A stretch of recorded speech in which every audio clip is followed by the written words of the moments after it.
अस्सलामुअलैकुम, आदाब। जमात इस्लामी हिंद की ओर से आज की इस प्रेस कॉन्फ्रेंस में मैं आप सभी का स्वागत करता हूं, आप सभी का इस्तकबाल करता हूं। हमारी इस मंथली प्रेस मीट में दो मुद्दों पर, दो विषयों पर बात की जाएगी। पहला तो वक्फ अमेंडमेंट बिल जो अब एक्ट बन चुका है, उस पर जमात इस्लामी क्या सोचती है और उसको लेकर आगे की रणनीति क्या होगी, उस पर आपके समक्ष बात रखी जाएगी। दूसरा, हम ये देख रहे हैं कि पिछले 1.5 साल से ज्यादा गजा में, फलस्तीन में जो वायलेंस हो रहा है, जो जेनोसाइड हो रहा है, उस पर जो है वो बात रखी जाएगी। और इन दोनों विषयों पर बात करने के लिए हमारे साथ जमात इस्लामी हिंद के राष्ट्रीय अध्यक्ष, अमीर जमात इस्लामी हिंद सैयद सादतुल्लाह हुसैनी साहब मौजूद हैं। उन्हीं के साथ साथ जमात इस्लामी हिंद के वाइस प्रेसिडेंट मलिक मोतसिम खान साहब और जमात इस्लामी हिंद के वाइस प्रेसिडेंट सलीम इंजीनियर साहब मौजूद हैं। तो ये तीनों आपके सामने अपनी बात रखेंगे। मैं मोहतरम अमीर जमात इस्लामी हिंद सैयद सादतुल्लाह हुसैनी साहब से गुजारिश करूंगा कि इन दो मुद्दों पर मीडिया को ब्रीफ करें।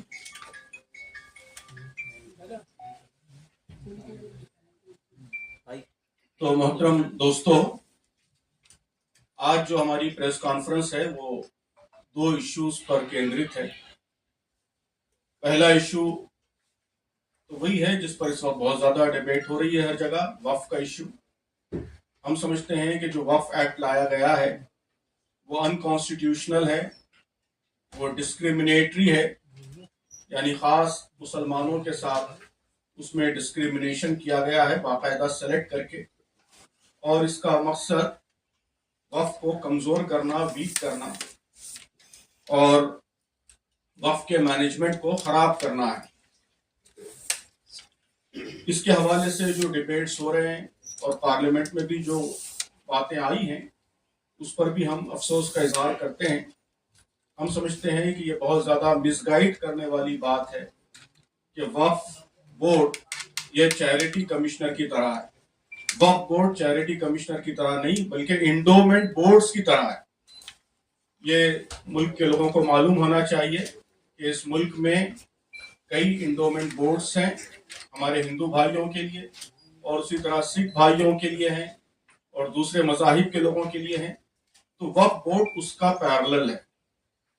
तो जिस तरह के राइट्स इंडोमेंट बोर्ड्स को हासिल हैं, जिस तरह के राइट्स दूसरे रिलीजियस ग्रुप्स के इंडोमेंट्स को हासिल हैं, उसी तरह के राइट्स वक्फ बोर्ड को हासिल थे। लेकिन अब इस एक्ट के जरिए सिर्फ टारगेट करके वक्फ बोर्ड से यानी मुसलमानों से उन राइट्स को छीना गया है। इसलिए हम ये समझते हैं कि ये बहुत ही डिस्क्रिमिनेटरी एक्ट है और मुल्क में हमारे कॉन्स्टिट्यूशन में जो लोगों को राइट्स दिए गए हैं उन राइट्स का खुला वायलेशन है। उसी तरह मीडिया में हर जगह ये बात लाने की कोशिश हो रही है कि ये जो एक्ट है ये वक्फ के एडमिनिस्ट्रेशन को बेहतर करने के लिए और करप्शन को खत्म करने के लिए, लूट को खत्म करने के लिए लाया गया है। ये भी बहुत बड़ा धोखा है, बहुत बड़ा झूठ है। इस एक्ट में एक सिंगल आर्टिकल भी ऐसा नहीं है, एक सिंगल पॉइंट भी ऐसा नहीं है जिससे एडमिनिस्ट्रेशन को बेहतर बनाने में मदद मिलती है। तो मैं समझता हूं कि आप लोगों को, मीडिया को भी ये सवाल पूछना चाहिए किरण रिजिजू से और गवर्नमेंट के दीगर लोगों से कि इसमें ऐसी कौन सी चीज है जिससे वक्फ के एडमिनिस्ट्रेशन को बेहतर बनाने में मदद मिलती है। क्या मुसलमान वक्फ बोर्ड के मेंबर्स की जगह नॉन मुस्लिम मेंबर्स आने से एडमिनिस्ट्रेशन बेहतर होता है? क्या गवर्नमेंट अपॉइंटेड जो एक्सक्लूसिव वक्फ ऑफिसर है उसको हटाकर कलेक्टर के हवाले करने से करप्शन खत्म होता है? अगर ऐसा है तो सारे डिपार्टमेंट्स खत्म कर दीजिए और सभी को कलेक्टर्स के हवाले कर दीजिए। हम जानते हैं कि करप्शन हर जगह है, तो रेलवे ऑफिसर्स खत्म कर दीजिए, कलेक्टर के हवाले कर दीजिए। एनवायरमेंट ऑफिसर्स खत्म कर दीजिए, कलेक्टर के हवाले कर दीजिए। जितने ऑफिसर्स हैं जिनको राइट्स दिए गए हैं वो सब खत्म करके कलेक्टर के हवाले कीजिए। तो ओवर सेंट्रलाइजेशन से कभी भी करप्शन खत्म नहीं होता। ये बहुत ज्यादा बेवकूफ बनाने की बात है। करप्शन डिसेंट्रलाइजेशन से खत्म होता है। जब आप एक्सक्लूसिव ऑफिसर्स रखेंगे जिनके जरिए मॉनिटरिंग होगी तो उससे करप्शन खत्म होगा। इस गवर्नमेंट ने बिल्कुल उल्टा काम किया है कि बजाय और डिसेंट्रलाइज करने के और पावरफुल वक्फ ऑफिसर्स लाने के, उन्होंने वक्फ ऑफिसर को खत्म करके कलेक्टर के पास पावर्स शिफ्ट किए। सजाएं कम करने से क्या करप्शन खत्म होता है? कि पहले ऑक्यूपाई करने वालों को और कब्जा करने वालों को जो सजाएं दी जाती थी, अब सजाएं कम की गई। तो सजा बढ़ाने से करप्शन खत्म होगा या सजा कम करने से करप्शन खत्म होगा? तो बात जो कही जा रही है एक्ट उसके बिल्कुल उल्टा है, बिल्कुल रिवर्स है। मकसद कहा जा रहा है कि एडमिनिस्ट्रेशन बेहतर बनाना है, लेकिन उसके जितने कंटेंट्स हैं वो सारे के सारे एडमिनिस्ट्रेशन को खराब करने वाले हैं, और एडमिनिस्ट्रेशन को इंप्रूव करने वाला एक सिंगल पॉइंट भी उसके अंदर नहीं। तो ये बहुत अफसोस की बात है कि गवर्नमेंट भी इसी तरह गलत बात फैलाने की कोशिश कर रही है, और हमारे मीडिया में भी इसी तरह का डिबेट चल रहा है। तो मैं आप लोगों से भी ये गुजारिश करूंगा कि सिंसियर क्वेश्चंस गवर्नमेंट के सामने रखिए और सही बात लोगों के सामने लाने की कोशिश कीजिए। दूसरा जो अहम इश्यू है आज हमारे सामने वो फलस्तीन की ताज़ा सूरत हाल है। तो इस वक्त जो कुछ फलस्तीन में हो रहा है, मैं समझता हूं कि वो ह्यूमन हिस्ट्री का बदतरीन मैसेकर, बदतरीन जेनोसाइड है। वो सारी इंसानियत को शर्म से पानी पानी करने वाली चीज है। ये कोई वॉर नहीं है, ये कोई डिफेंस नहीं है, बल्कि सिविलियंस पर टारगेट करके हमले किए जा रहे हैं, हॉस्पिटल्स पर हमले किए जा रहे हैं, एम्बुलेंसेस को टारगेट किया जा रहा है, स्कूलों को टारगेट किया जा रहा है, पूरे सिटी को, गजा को बर्बाद कर दिया गया है। और अब रिफा को बर्बाद करने के लिए आप देख रहे हैं कि कई दिनों से काम चल रहा है, बमबारी हो रही है सिविलियन एरियाज पर। तो हम समझते हैं कि ये हमारी तारीख का, हमारे इतिहास का, हमारे हिस्ट्री का डार्केस्ट चैप्टर है जो इस वक्त चल रहा है, और इस पर खामोश रहना, इस पर साइलेंस, ये भी क्राइम है, ये भी जुर्म है। तो इसलिए इस बर्बरियत के खिलाफ, इस एट्रोसिटी के खिलाफ, इस जेनोसाइड के खिलाफ मुल्क के तमाम अवाम को आवाज़ बुलंद करनी चाहिए, दुनिया के सारे अवाम को आवाज़ बुलंद करनी चाहिए। हमारी हुकूमत की जानिब से कंसर्न आया है कुछ दिनों पहले, उसको हम वेलकम करते हैं। हमारी हुकूमत ये भी कह रही है कि वहाँ रिलीफ हिंदुस्तान भेज रहा है, उस पर भी हम खुशी का इजहार करते हैं। लेकिन साथ ही हम समझते हैं कि हिंदुस्तान एक बड़ी ताकत है, और इस बड़ी ताकत होने के साथ साथ उस पर बड़ी जिम्मेदारियां भी हम पर आयद होती हैं। हमको और ज्यादा ताकत के साथ आवाज बुलंद करनी चाहिए और मजबूर करना चाहिए बड़ी ताकतों को कि वो अपने इंपेरियलिस्ट डिजाइन्स के लिए, अपने इंपेरियलिस्ट ऑब्जेक्टिव्स के लिए आम इंसान, छोटे बच्चे, मासूम लोग, डॉक्टर्स, रिलीफ वर्कर्स, उनकी जाने लेने का जो खतरनाक सिलसिला शुरू हुआ है, उस सिलसिले को फौरी रोकें, इजराइल को अकाउंटेबल बनाएं, जो लोग इन क्राइम से मुब्तला हैं उन पर बाकायदा इंटरनेशनल कोर्ट में केस चले और उनको इसकी सजा दी जाए, और जल्द से जल्द इस वार को खत्म करने में हमारा मुल्क और दुनिया की सारी ताकतें अपने असर रसूख का इस्तेमाल करें। तो बस यही दो बातें थी। अब इस पर अगर कोई सवाल आपकी जानिब से है तो उसका इस्तकबाल है। सादतुल्लाह हुसैनी साहब, अभी आगे क्या रास्ता थोड़ा सा क्लियर रखिए। आवाज आ रही? नहीं ठीक है, आवाज आ रही।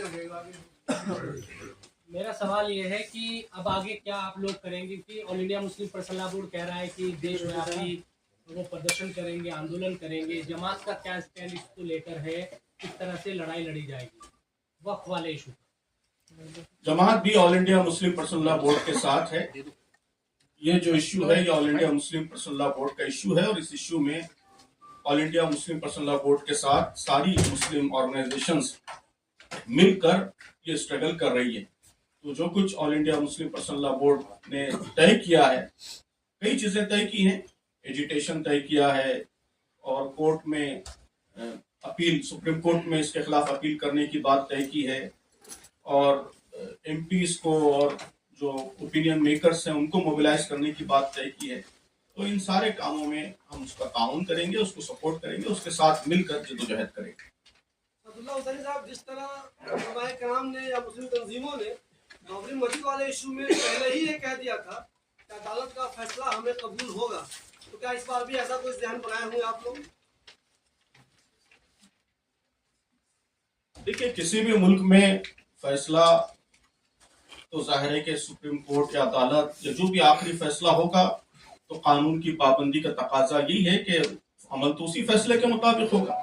लेकिन अगर फैसला नामुनासिब है तो उसके खिलाफ अपनी राय रखना, उस पर तनकीद करना और उसकी गलतियां वाज़ेह करना, यह भी हर शहरी का, हर सिटीजन का हक है, हर सिटीजन का राइट है। तो इन दो बातों में कोई तजाद नहीं है, कोई अलग अलग बात नहीं। अदालत फैसला कर देगी तो उसके बाद कोई भी सिटीजन क्या करे और क्या चाह रहा है उसके पास, नहीं मानेगा तो क्या करे? फैसला तो अदालत का ही चलेगा, वही इंप्लीमेंट होगा।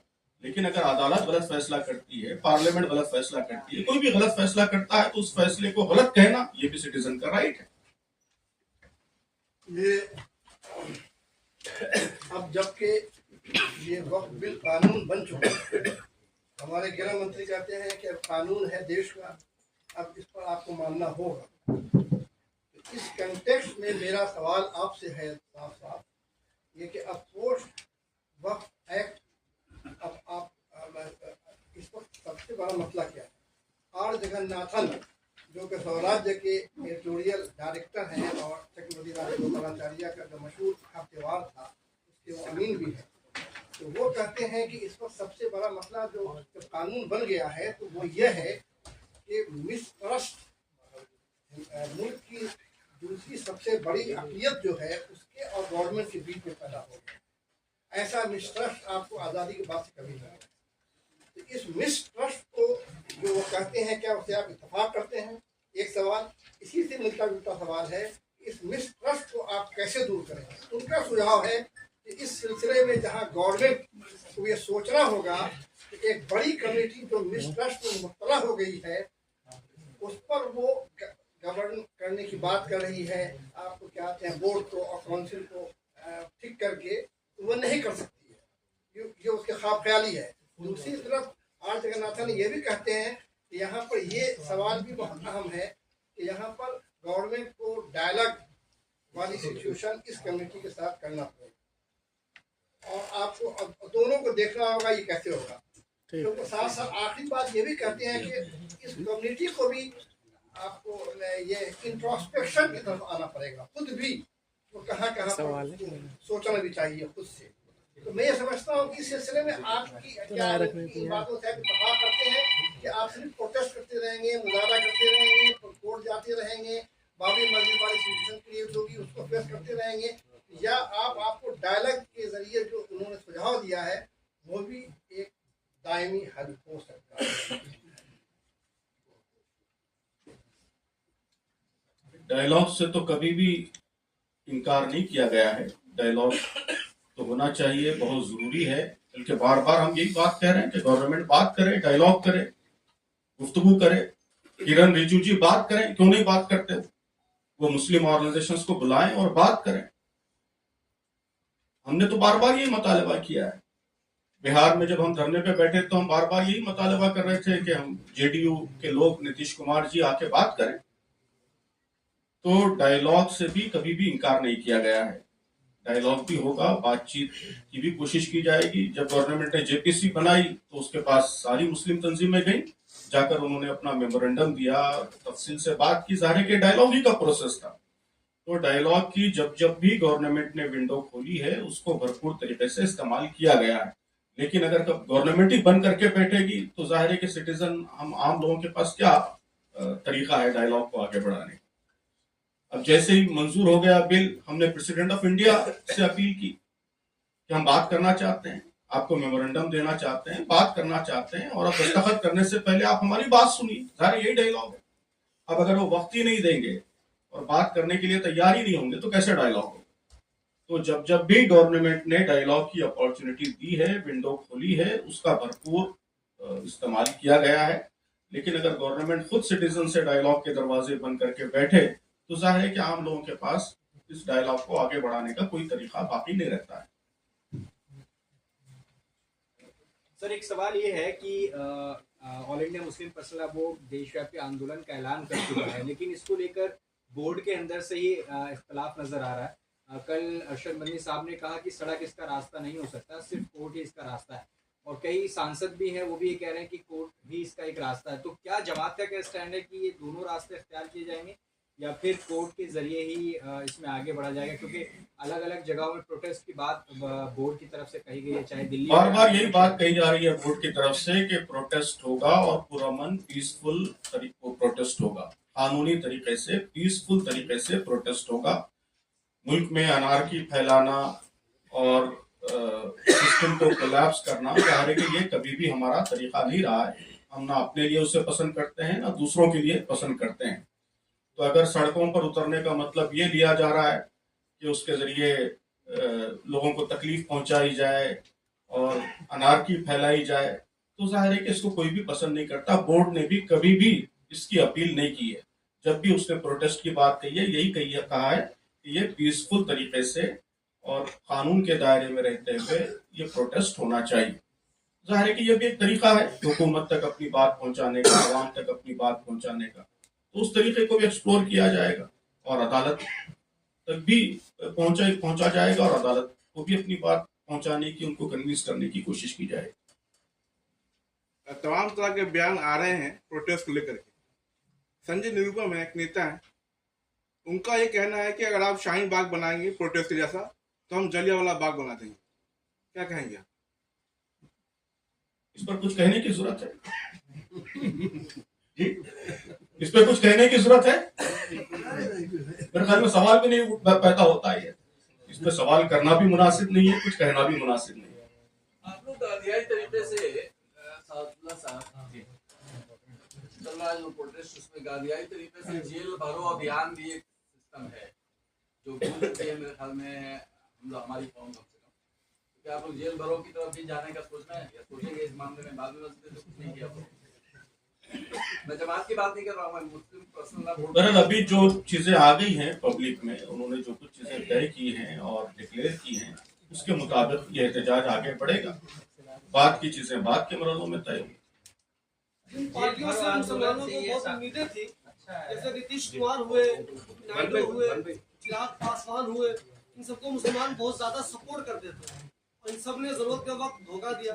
तो क्या मुस्लिम तंजीमें मुसलमानों से ये अपील करेंगी जो हमारे साथ नहीं है तुम उनके साथ ले रहो? बहरहाल उस तरह की अवाम वोटर्स हमारे मैच्योर्ड हैं, वो खुद बाशऊर हैं, वो समझते हैं कि किसके साथ क्या मामला करना है। तो यकीनन इन दो पार्टियों से बड़ी मायूसी हुई है। ये लोग सेकुलरिज्म के अपने आप को अलमबरदार कहते हैं, हुकूक के ये बात भी कहते रहे हैं कि हम यहाँ इंडिया की गवर्नमेंट में माइनॉरिटीज के राइट्स के लिए, सेकुलर वैल्यूज के लिए काम कर रहे हैं। लेकिन ऐसे एक्ट पर जो खुलेआम डिस्क्रिमिनेशन पर मबनी है और जिसमें सरी हक तलफी की गई है, मुसलमानों के राइट्स का वायलेशन किया गया है, तो ऐसे एक्ट को सपोर्ट करना, मुकम्मल तौर पर सपोर्ट करना, ये बहुत ही अफसोसनाक है, बहुत ही मायूसकुन है। इससे इनके ऊपर जो मकोटा चढ़ा हुआ था वो उतर गया है सेकुलरिज्म का। तो इसको तो सख्ती से हम कंडेम करते हैं।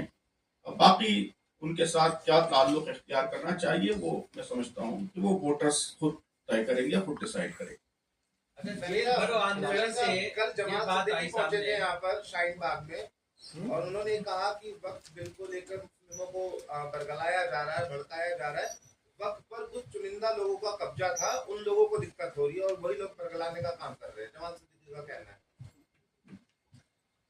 तो आप उनसे पूछिए ना कि इसमें मैंने भी वही बात कही है कि वक्फ एक्ट में ऐसी कौन सी चीज है, एक सिंगल आर्टिकल, एक सिंगल सेंटेंस उसमें, जिससे वक्फ के गलत इस्तेमाल या वक्फ के करप्शन को रोकने में मदद मिलती है, वो बताने के लिए उनसे कहिए।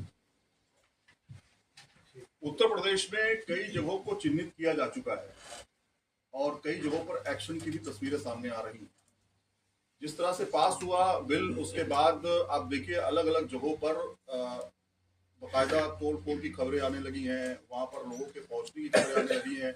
यहाँ तक कि कई जगहों पे आपने देखा भगवा झंडा भी लहराया जा रहा है। तो आपको क्या लगता है कि इस तरह से एहतजाज करके या फिर सुप्रीम कोर्ट का हवाला देते हुए क्या आप जीत पाएंगे ये लड़ाई को? क्योंकि देखिए इससे पहले भी कानून को डिमोलिश करने के लिए कई लड़ाइयां लड़ी गई। आप देखेंगे पंजाब में बड़ी संख्या में किसान आए जिन्होंने धरना प्रदर्शन किया और सरकार को घुटने टेकने पड़े। क्या आप शांतिपूर्ण इसी तरीके से प्रेस कॉन्फ्रेंस करके ये सब करेंगे, सुप्रीम कोर्ट का हवाला देंगे या फिर कुछ और भी होगा? बहरहाल जो भी होगा वो शांतिपूर्ण ही होगा। शांति का वायलेशन और पीस का violation, anti constitutional, anti anti law, कानून के खिलाफ काम के हम कायल नहीं है, और हम समझते हैं कि किसी को भी इसकी इजाजत नहीं दी जानी चाहिए। दूसरे लोग अगर गलत काम कर रहे हैं, गैर कानूनी काम कर रहे हैं, तो उस सूरत में हमारे लिए जायज नहीं होता। दूसरे लोग से मुराद यही जो भगवा झंडा लहराना फलान जो आप कह रहे हैं, तो वो हमारे लिए गैर कानूनी काम का कोई उससे परमिशन इजाजत नहीं मिलती है। उनके काम को भी हम गलत समझते हैं, और ऐसे गलत काम हम भी कभी करने के लिए ना खुद को तैयार पाते हैं, ना लोगों से इसकी अपील करते हैं। लेकिन पुरअमन तरीके से एहतजाज करना, अपनी बात हुकूमत तक पहुंचाना, अपने गम और गुस्से का इजहार करना, ये हमारा हक है, हर शहरी का हक है, और दस्तूर कॉन्स्टिट्यूशन इसकी इजाजत देता है। और जो लोग इस हक को सलब करते हैं, उनका वो काम भी गैर कानूनी। जिस तरह कानून को हाथ में लेना एक सिटीजन के लिए जायज नहीं है, उसी तरह किसी चीफ मिनिस्टर के लिए भी जायज नहीं है, किसी होम मिनिस्टर के लिए भी जायज नहीं। तो अगर लोगों के पीसफुल प्रोटेस्ट को कोई रोकता है, तो उसका ये रोकना भी अनकॉन्स्टिट्यूशनल है, इलीगल है, इसलिए वो भी कंडेमेबल है। अच्छा, एक सवाल ये था कि जिस तरह से जेल भरो आंदोलन की बात हो रही है, तो ऐसा क्यों नहीं मुसलमान ये करते हैं, या फिर आपकी बड़ी जमात है और बहुत सारी जमात है, बीजेपी भरो आंदोलन आप शुरू कीजिए, जिससे कि वो भी सत्ता चाहते हैं, वो भी चाहते हैं कि हम 50 साल से ज्यादा हुकूमत करें। तो ऐसा क्यों नहीं कि एक ही पार्टी, खास पार्टी को, सेकुलर पार्टी को आप वोट दें?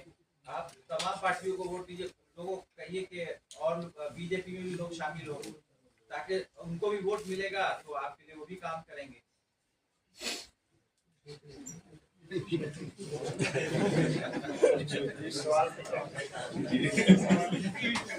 बहरहाल डेमोक्रेसी में आप सब लोग जानते हैं कि पार्टियां वो लोगों के नंबर्स का नाम नहीं है, बल्कि पॉलिसीज का नाम है। कौन सी पार्टी की क्या पॉलिसीज हैं और उसकी क्या विजन है, क्या पॉलिसीज हैं, उसी से पॉलिटिकल डिनोमिनेशंस बनते हैं।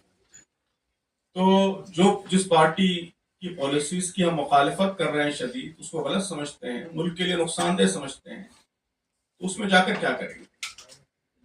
हम तो अपनी पॉलिसीज जो हैं, जो मुल्क के लिए बेहतर हैं, वो लोगों के सामने पेश करेंगे और उसके हक में ओपिनियन बनाने की कोशिश करेंगे। सर, ये किन किन शहरों में एक साथ आंदोलन शुरू होगा भारत में? वो तफसीलात तो आएंगे आपके सामने। पर्सनल लॉ बोर्ड ने प्रेस रिलीज इशू की है, उसमें बहुत चीजें आई भी हैं। उसी के मुताबिक मैंने अर्ज किया कि एक्सक्लूसिव कोई भी जमात, कोई भी तंजीम अलग से कोई काम नहीं कर रही है, उनके पर्सनल लॉ बोर्ड के साथ मिलकर इस पूरी मुहिम को, एजुटेशन को चला रही है, तो हम उनके साथ ताउन करेंगे। उन्होंने जिस तरीके से प्लान किया है वो आप देख लीजिए, उसमें हमारा पूरा कोऑपरेशन रहेगा।